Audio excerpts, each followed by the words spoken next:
Hello everyone. Today I am going to talk about the various principles of vouching and the types of vouchers which are used in the process of vouching as well as in the process of auditing.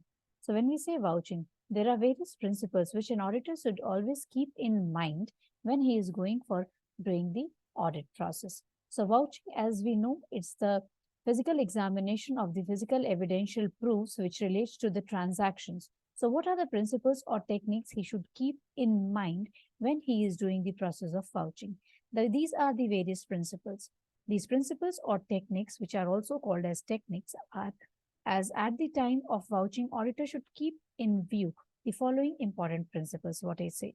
Arranged vouchers, checking of date, comparing the words and figures, checking of authority, cutting or change, transactions must relate to business, case of personal vouchers, checking of account heads, revenue stamp, case of cancelled vouchers, important notes, payment, agreement, printed vouchers, list of missing vouchers. So these are the 15 techniques or principles which an auditor should always keep in mind when he goes for the process of vouching in the audit process.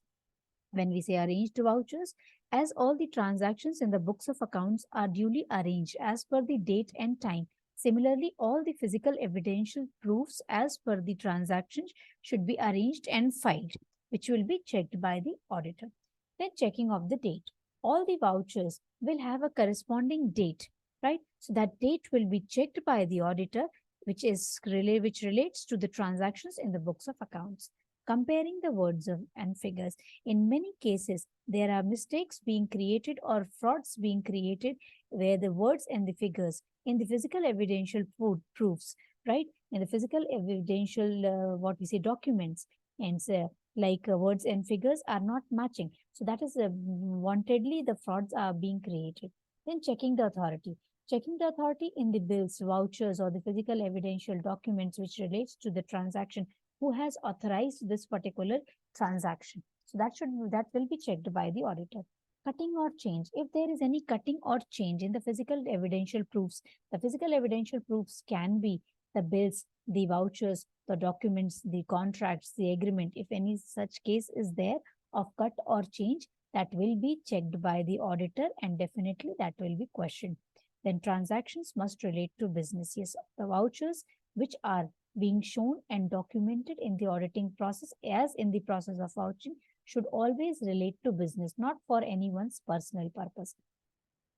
Checking of the personal vouchers. Personal vouchers in the course of auditing are not being taken into consideration. Then checking the account heads. Whatever transactions which relates to the physical evidential proofs, which has bills, vouchers, agreements, or documents which corresponds to the transaction entries should come under a proper account head that will be checked by the audit. Revenue stamps. There are various rules regarding revenue stamps. In some of the companies, the rule is like take the all the bills or vouchers or the physical evidential proofs which relates to more than 500 rupees should be duly stamped, which will be checked by the auditor. Cancelled voucher. If there are any kind of cancelled voucher, that should always be checked by the auditor.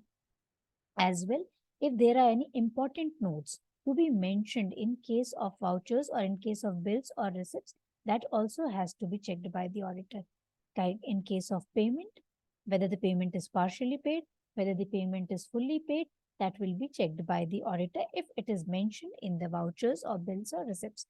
Agreements, if any kind of agreements are there, like in case of any kind of lease agreements are there, hire purchase agreements are there, which also relates to the transactions, that will be duly checked by the auditor.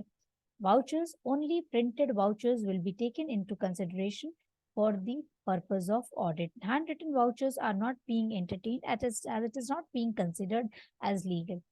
And if any kinds of vouchers are missing, that may happen. If any kind of vouchers are missing or not being given by the party, then that list of missing vouchers should always be noted down in a separate record which can relate, because the transaction relates to business but physical evidential proofs are not there.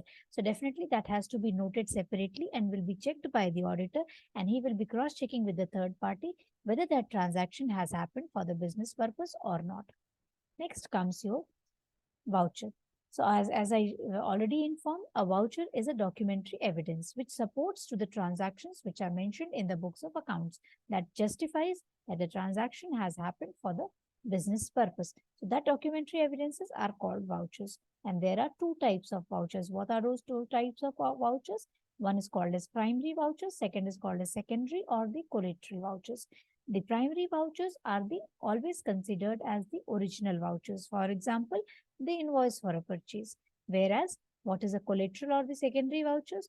When the original vouchers are not available, then a copies of which are being provided as a subsidiary evidence in order to make sure that the transaction has happened for the business purpose are considered as collateral or the secondary vouchers. So these are the two types of vouchers as well as the 15 principles which always an auditor should keep in mind when he goes for the process of audit. A voucher, thus, may be a receipt, an invoice wage sheet, an agreement, a correspondence, a bank paying slip, a minute book, recording of the resolutions of the directors or the shareholders, and so on, whichever can justify the transactions in the books of accounts which relates to the business. Thank you.